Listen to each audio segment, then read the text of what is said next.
이스라엘 백성들은 450여 년의 길고도 고달픈 노예 생활을 애굽에서 했습니다. 신명기 4장 20절에 의하면 애굽에서 인도하여 내신 것을 쇠풀무불에서 인도하셨다는 표현을 씁니다. 쇠풀무불은 용광로를 뜻하는 단어입니다. 모든 것을 녹이는 아주 극한 고생의 상황을 은유적으로 표현한 게 쇠풀무불입니다. 하나님께서 그들을 출애굽시키기 위해서 여러 이적들을 우리가 알다시피 행하셨습니다. 10가지 재앙들을 이스라엘 사람들이 사는 지역을 제외한 애굽 지역에 내리셨습니다. 그 마지막이 우리가 잘 아는 모든 처음 난 것, 동물이건 사람이건 처음 난 것들이 다 죽는 재앙인데, 유독 그때 문설주에 양의 피를 바른 집은 그 재앙이 넘어갔다 해서 유월절에 기원이 됩니다. 그래서 이스라엘 백성들이 출애굽할 때 애굽 사람들에게 뭐든지 요구하면 다 줬습니다. 그래서 수많은 재물과 식량들을 챙겨갖고 출애굽을 한 것입니다. 그뿐만 아니라 또 애굽 사람들이 다시 잡아가려고 왔을 때 앞에는 홍해가 있는데 하나님이 그 홍해를 가르시죠. 요렇게 가르는 게 아니고 되게 넓게 가르십니다. 그리고 그 땅을, 뻘을 말리십니다. 그래서 마른 땅으로 모든 백성이 이 홍해를 건너게 하시고, 뒤에서 쫓아오는 애굽 군사들은 또 강이 합쳐져서 수몰되는 그런 재앙도 내리셨습니다. 기적이죠. 또한 광야길은 아무도 모르죠. 가이드 한 사람도 없었어요. 그런데 낮에는 구름기둥으로, 밤에는 불기둥으로 이 백성들을 친히 인도하셨습니다. 또 광야에서 필요한, 생존에 필요한 물도, 만나도, 양식도, 메추라기도 공급하셨습니다. 시내산에서는 이스라엘 백성들 다 불러 모아놓고 하나님이 영광 중에 말씀하시고 십계명도 주셨습니다. 또한 하나님 말씀대로 성막을 만들었을 때 그 성막에 하나님의 영광이 임하는 것을 온 백성이 다 봤습니다. 그리고 드디어 약속의 땅, 젖과 꿀이 흐르는 땅 앞으로 인도되어진 것이 오늘 본문의 배경이 되는 가데스 바네아라는 약속의 땅 앞입니다. 거기서 오늘 본문이 시작이 되는 겁니다. 가데스 바네아에 이르자 모세는 흥분되기 시작했습니다. 그래서 신명기 1장 21절을 당당하게 얘기하는데, 원래 원문에 보면 21절에 명령의 동사가 5개가 나옵니다. 그래서 제가 앞에 보라라는 명령은 한국말로는 번역이 안 돼 있어요. 그래서 다 넣으면 5개의 동사, 느낌표를 친 자막, 그게 5개의 명령형 동사입니다. 보라, 너희 하나님 여호와께서 이 땅을 너희 앞에 두셨은즉 너희 조상의 하나님 여호와께서 너희에게 이르신 대로 올라가라, 차지해라, 두려워하지 말라, 주저하지 말라 라고 이 5개의 명령형 동사를 넣어서 모세가 확신과 기대에 차서 이야기한 겁니다. 올라가면 된다. 왜냐하면 이 땅이야말로 하나님이 아브라함 때부터 약속하신 땅이기 때문입니다. 그래서 그냥 들어가면 다 차지하게 돼 있다. 그 확신이 모세에게 있었기 때문에 주저하지 말고 올라가서 땅을 확 취하자라고 자신 있게 이야기한 것입니다. 그런데 그 모세의 말을 들은 백성들의 반응은 굉장히 주저하는 반응이었습니다. 신명기 1장 22절에 나오는데, 너희가 다 내 앞으로 나와 말하기를 우리가 사람을 우리보다 먼저 보내어 우리를 위하여 그 땅을 정탐하고 어느 길로 올라가야 할 것과 어느 성읍으로 들어가야 할 것을 우리에게 알리게 하자라고 합니다. 그러니까 백성들이 다 나와서 정탐꾼 먼저 보내서 우리 길 다 알아보게 합시다. 또 이 모세가 그 요구를 흔쾌히 들어줍니다. 왜냐하면 모세는 그 약속의 땅의 정복에 대한 확신이 있었기 때문입니다. 그래서 이스라엘의 12지파 중 두령급들을 택해서 정탐꾼으로 보냈습니다. 정탐 후에 그들을 12명이 다 와서 동일하게 보고한 것이 뭐냐면, 신명기 1장 25절에 우리의 하나님 여호와께서 우리에게 주시는 땅이 좋더라, 이 땅 진짜 좋다 라는 12명의 보고가 있었습니다. 그 증거로 그 땅의 열매도 갖고 왔죠. 근데 그 다음 말이 10명과 2명으로 나뉩니다. 정반대의 이야기를 해요.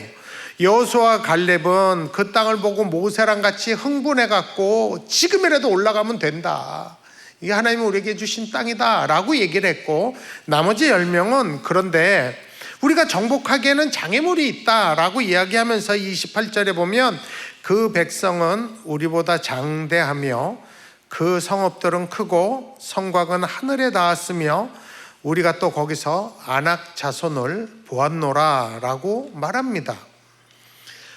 그 이야기를 들은 백성들은요, 어떤 선택을 하냐 하면 신명기 1장 27절 28절에 보면 그 이야기를 듣고 장막 중에서 원망하여 이르기를 여호와께서 우리를 미워하심으로 아모리 족속의 손에 넘겨 멸하시려고 우리를 애굽 땅에서 인도하여 내셨도다. 우리가 어디로 가랴? 우리의 형제들이 우리를 낙심하게 하여 말하기를 그 백성은 우리보다 장대하며 그 성읍들은 크고 성곽은 하늘에 닿았으며 우리가 또 거기서 아낙 자손을 보았노라 하는도다 라고 이야기합니다. 결정해요. 그러니까 이 백성들이 하나님의 기적들을 다 체험한 사람들입니다. 근데 이제 와서는 그 10명의 말을 듣고 하나님을 원망하기 시작해요. 하나님이 우리 미워하시기 때문에 우리 죽이려고 여기까지 데려왔다고 원망하면서 이야기합니다. 여러분, 이거 이해되세요? 전 이해 안 돼요. 그 기적들을 다 봐놓고. 그런데 그렇게 이야기하면서 그들이 어처구니 없게도 약속의 땅에 안 들어가는 결정을 합니다. 우리 안 들어간다고, 못 들어간다고. 그 결과 사실 출애굽한 이 1세대는 여호수아와 갈렙 빼놓고 다 약속의 땅에 못 들어갑니다. 왜? 그 많은 기적들을 직접 다 체험해 놓고도 도끼로 제발 찍는 듯한 그런 결정을 내렸을까요? 모세나 여호수아나 갈렙은 안 그런데 왜 다른 백성들은 다 그 10명의 보고에 이렇게 흔들리고 하나님을 원망까지 할까요? 그 원인을 발견해 보자는 거예요. 그리고 하나님의 뜻을 우리가 되새겨 보자는 것입니다. 그 원인의 핵심은 그들이 지나온 광야를 어떻게 보고 기억하느냐가 이 핵심 문제입니다. 대부분의 이스라엘 백성들이 광야를 지나면서 갖고 있는 광야에 대한 인상이 무엇인가? 신명기 1장 19절 하반절에 너희가 보았던 크고 두려운 광야를 지나 아모리 족속의 산지로 가데스 바나에 이를 때에 라는 말을 보면, 여기 보면 주의해서 보아야 될 것이 너희가 보았던 그 크고 두려운 광야라는 것이에요. 그러니까 이스라엘 백성들이 광야를 지나면서 광야에 대한 생각이 어떤 생각이 있어요? 크고 두려웠다. 크고 두려웠다. 그들이 본 것은 모두, 그리고 그들이 기억한 것은 모두 크고 두려운 것밖에 없었던 거예요.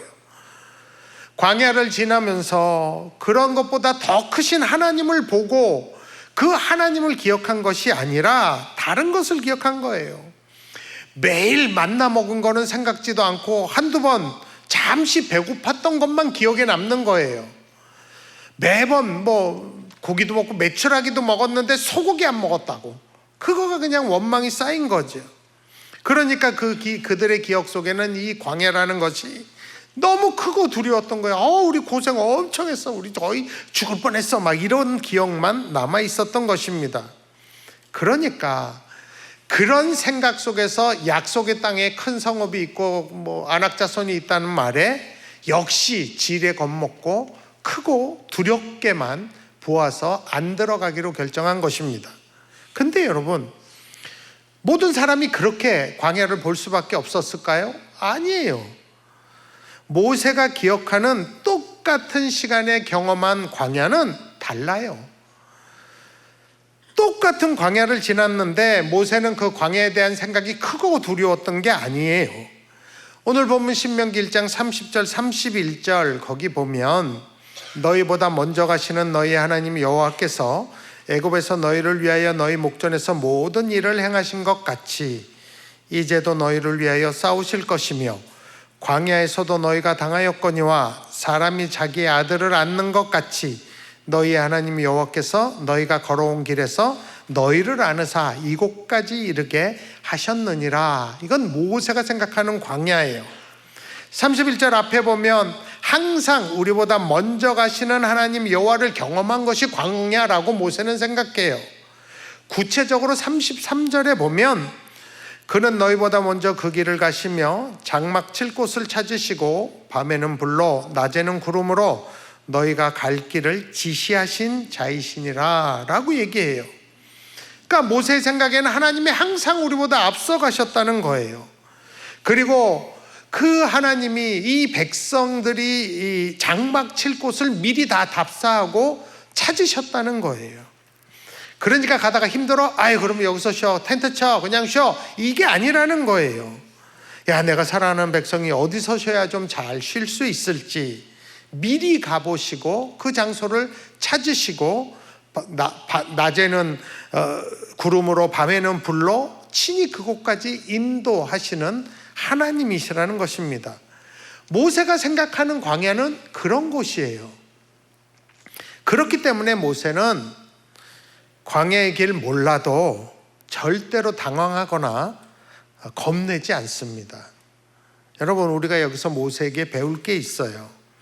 하나님은 우리가 간 길 항상 먼저 와보셨다는 거예요. 앞서 행하시는 하나님을 우리는 믿고 따라가는 겁니다. 물론 때로는 내 기대와 달라요. 그래도 우리가 알아야 될 것은 하나님이 와보셨다는 거예요. 하나님은 아신다는 거예요.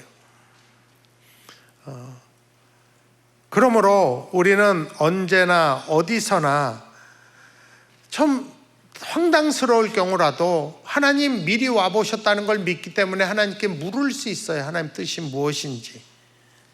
그리고 혹 그것이 이해되지 않는 상황이라도 그 주님 붙잡고 그 주님 바라보면 우리는 견디고 버틸 수 있는 겁니다. 왜? 하나님 아시니까. 모세에게 광야는 그런 곳이에요. 두 번째 모세가 생각하는 광야는 30절에 보면 너희보다 먼저 가시는 너희의 하나님 여호와께서 애굽에서 너희를 위하여 너희 목전에서 모든 일을 행하신 것 같이 이제도 너희를 위하여 싸우실 것이다 라고 해요. 그러니까 모세가 느끼고 보고 생각하는 광야는 하나님이 싸우시는 곳이에요. 우리를 위하여 하나님이 싸우시는 곳. 여러분, 이스라엘 사람들은 다 지네가 싸운 줄 알아요. 근데 사실은 하나님이 싸운 겁니다. 광야의 하나님은 우리를 위하여 싸우시는 분이십니다. 그러므로 우리는 그 대장 대신 그 하나님 명령 따르고 순종하면 결국 승리하게 돼 있어요. 그럼에도 불구하고 이스라엘 백성들은 그 하나님이 싸우시는 그걸 기억하지 않으므로 약속의 땅을 그냥 크고 두렵게만 본 거죠. 왜냐하면 자기들 생각 속에는 우리를 위해 싸우신 하나님은 버린 거예요. 그걸 기억하지 않는 거예요. 그래서 자기보다 큰 사람이 있고 높은 성읍이 있다는 말만 듣고라도 그 땅으로 들어가기를 포기한 것입니다. 만일 그들이 하나님이 우리를 위해서 싸우신다는 걸 기억하고 믿었더라면 성곽이 높던 나보다 큰 놈이 있던 전혀 문제되지 않습니다. 이걸 나중에 신명기 9장 1절에서 3절 보면 모세가 그걸 정확하게 지적을 합니다. 거기 보면 이스라엘아 들으라, 내가 오늘 요단을 건너 너보다 강대한 나라들로 들어가서 그것을 차지하리니 그 성읍들은 크고 성벽은 하늘에 닿았으며 크고 많은 백성은 내가 아는 아낙 자손이라. 이 10명의 정탐꾼이 한 얘기랑 똑같은 얘기죠. 그에 대한 말을 내가 들었나니 이르기를 누가 아낙 자손을 능히 당하리요 하거니와. 이제 내 생각은 다르다는 거예요. 그 다음 보면 오늘 너는 알라, 내 하나님 여호와께서 맹렬한 불과 같이 내 앞에 나가신즉 여호와께서 그들을 멸하사 내 앞에서 엎드러지게 하시리니 여호와께서 내게 말씀하신 것 같이 너는 그들을 쫓아내며 속히 멸할 것이라.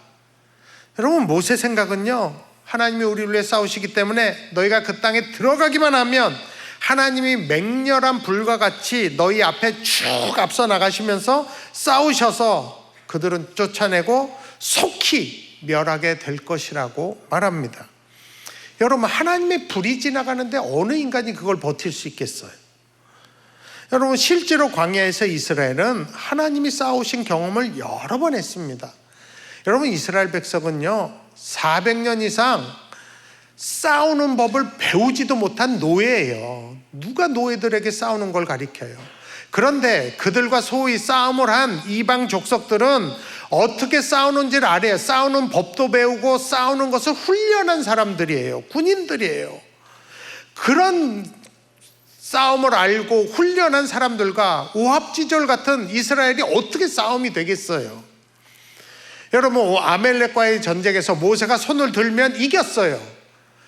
여러분, 이게 하나님이 싸우신다는 증거예요. 이스라엘은 싸울 능력 없어요. 그냥 하나님이 모세가 손들 때 이기게 하신 거예요. 정말 오합지졸 같은 이스라엘 그 백성들이 민수기 21장에 보면 철통 같은 경계를 하는 아모리 왕 시온과 이깁니다. 지네가 이긴 거 아니에요. 또 거인 아낙 족속인 이 바산 왕 옥과의 전쟁에서도 이스라엘이 이겨요. 말도 안 되는 얘기예요. 근데 실제로 이깁니다. 하나님이 싸우셨기 때문입니다. 승리의 비결은 하나님께 있지 싸우는 걸 배운 적도 없는 그들에게 있지 않습니다. 그럼에도 불구하고 모세는 하나님이 싸우신다는 걸 기억했는데 이 백성들은 그 하나님을 놔버린 거예요. 기억하지 않은 거예요. 세 번째 모세가 생각하는 광야는 신명기 1장 31절에 보면 광야에서도 너희가 당하였거니와 사람이 자기의 아들을 안는 것 같이 너희 하나님 여호와께서 너희가 걸어온 길에서 너희를 안으사 이곳까지 이르게 하셨느니라. 그러니까 모세가 생각할 때 광야는 여호와가 우리를 안는 곳이에요. 하나님 품에 안겼고 안길 수 있는 기회의 땅이 모세에겐 광야였던 것이에요. 여러분, 사람이 자기 아기들을 이렇게 잘 안아요. 절대 넘어져도 안 다치게 않습니다. 하나님이 그렇게 했다는 거예요. 그들은 못 느꼈을지 몰라도. 하나님이요, 우리가 가장 힘들고 가장 위험할 때 우리를 안으시는 분이에요. 우리가 못 느껴도 하나님은 그런 분이시라고 모세는 말하고 있어요. 그래서 성경에 적어놓은 것이에요. 이스라엘 백성들이 보고 느끼는 그 생각한 것과 모세가 보고 느끼고 생각하는 게 너무너무 달라요. 이스라엘 백성은 크고 두렵게만 광야를 봤어요. 그러나 모세는 항상 우리보다 먼저 가서 예비하시는 하나님, 우리를 위해 싸우시는 하나님, 우리를 안으시는 하나님을 이 바로 광야의 하나님이라고 생각하고 기억하고 있는 것입니다. 제가 참 좋아하는 말 중에 생각은 결과를 낳는다. 제가 한 10년 전에도 이거 얘기했어요. Ideas have consequences. 이거 여러분 무조건 외세요. 이 문장은. 생각은 결과를 낳는다. 이스라엘 백성들이요, 광야 자체를 크고 두렵게만 생각했기 때문에 그 생각이 약속의 땅 앞에서 거기에 거인들 있대, 성읍이 높대, 이 말 한마디에 그 땅에 들어가지 않는 결과를 낳은 것입니다. 생각은 결과를 낳습니다. 그런 태도와 그들의 선택에 대해서 하나님은 노하셨습니다. 왜냐하면 하나님을 기억하지도 않고 믿지도 않았기 때문입니다. 그래서 그들은 여호수아와 갈렙 제외하고 누구도 그 땅으로 못 들어갔습니다. 오늘 이 말씀을 통해서 하나님이 우리에게 하시고 싶은 말씀이 무엇일까요? 광야에 대한 내 생각이 약속의 땅 앞에서 나의 행동을 결정한다는 거예요. 생각이 결과를 낳는 것이에요. 근데 그 결정이 하나님을 노하게도 할 수 있고 결국 하나님의 심판을 받을 수도 있다는 것입니다. 그래서 이스라엘 백성에게 모세는 신명기 1장 32절에서 이렇게 외쳐요. 이 일에 너희가 너희의 하나님 여호와를 믿지 아니하였도다. 그 생각을, 크고 두렵게 하는 그 생각만 너희 마음에 둔 것 자체가 하나님을 믿지 않는 결과를 낳게 됐다는 것이에요. 왜 똑같은 광야를 지났는데 이렇게 광야에 대한 생각이 틀릴까요? 그것은 이스라엘 사람들은 무엇을 보고 기억했으며 모세는 무엇을 보고 기억했는가? 이 광야에 대한 생각, 기억의 차이입니다. 잠시 동안 자기들이 한 고생, 잠시 동안의 두려움, 잠시 동안의 배고픔, 잠시 동안의 목마름만 기억한 것이에요. 그것을 자기 생각에 저장해 놓은 것이에요. 이들이 뭘 놓쳤어요? 하나님을 놓쳤어요. 하나님이 하신 일을 다 놓쳐버린 것입니다. 그래서 그 성읍이 크대, 성곽이 높대, 안악자손들이 있대, 거인들이 있대. 이 말 한마디에 그 땅에 들어가지 않겠다는 결론을 맺고 결국 그들의 그 불신이 하나님을 노하게 하셨습니다. 그러나 모세는 광야에서 하나님과 하신 일들을 기억한 거예요. 그래서 광야에 대한 생각 자체가 틀린 것이에요. 모세에게 광야는 하나님이 미리미리 장막칠 곳을 찾으시는 그런 하나님이시고, 우리를 위해 싸우시는 하나님이시고, 우리를 안으시는 곳이 광야인 것입니다.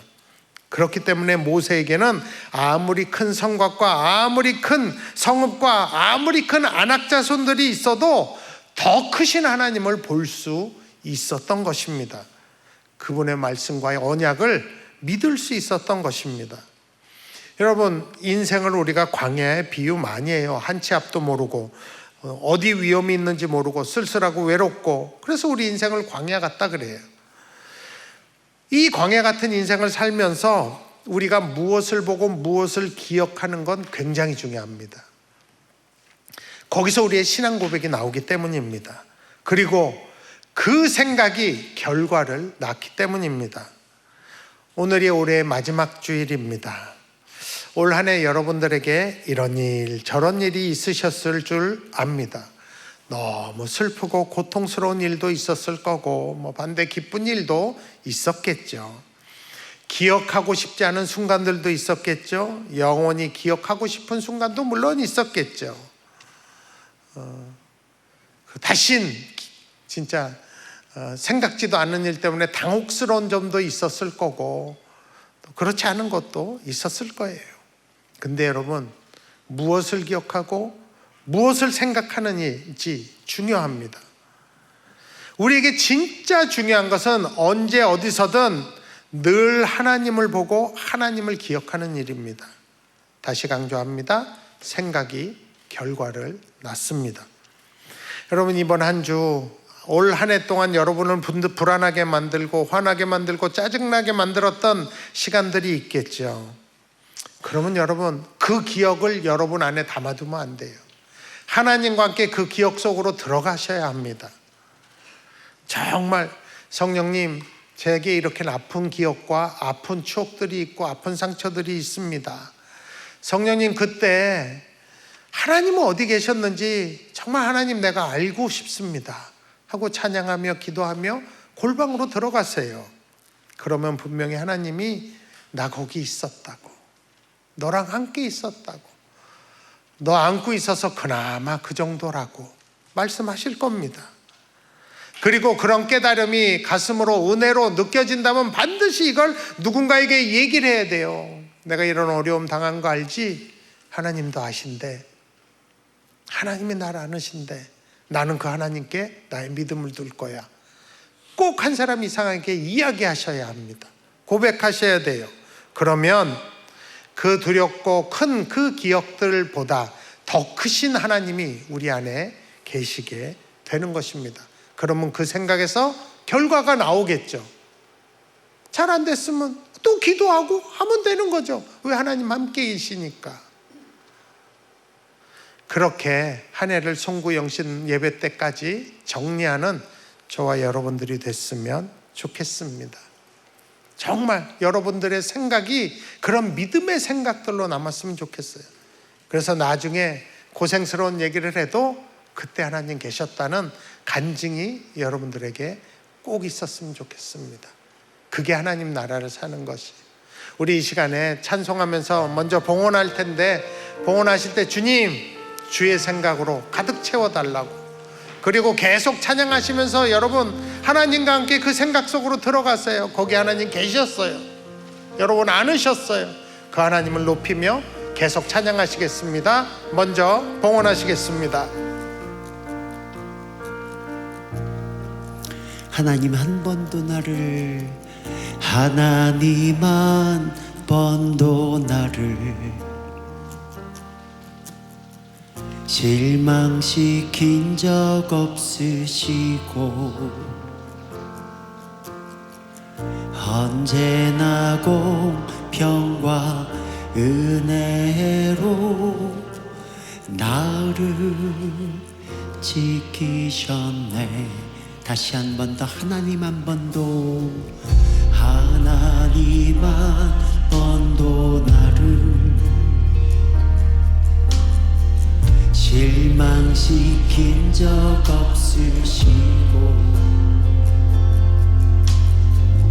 언제나 공평과 은혜로 나를 지키셔. 오 신실하신 주, 오 신실하신 주, 오 신실하신 주,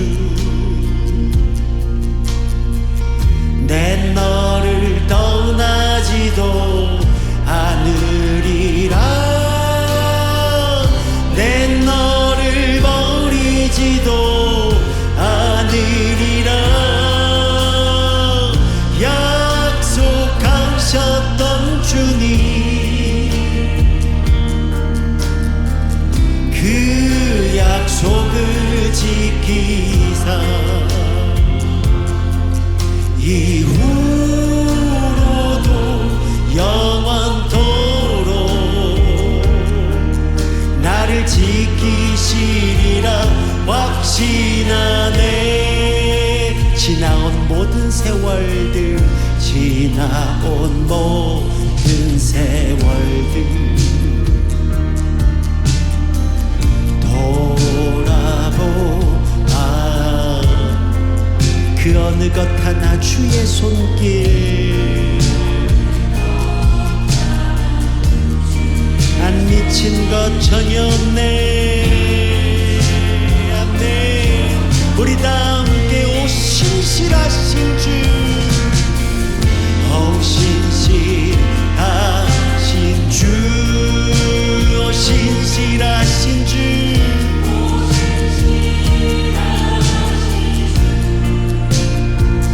내 너를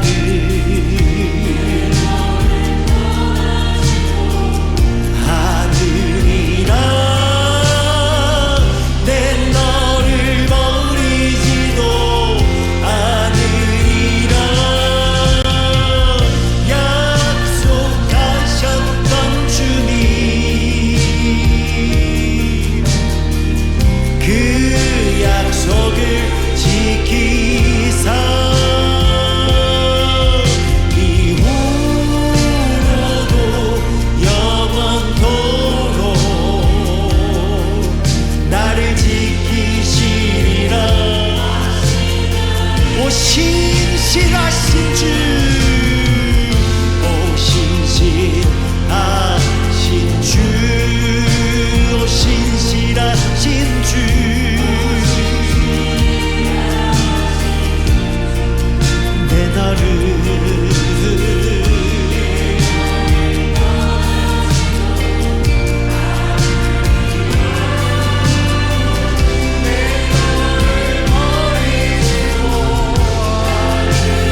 선하신 나의 주님,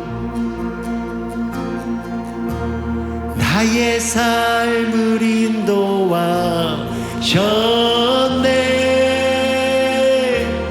나의 모든 오름 다해 선하신 주를 노래. 우리 다시 한 번 더 신실하신 나의 주님, 신실하신 나의 주, 나의 삶을 인도하셨네.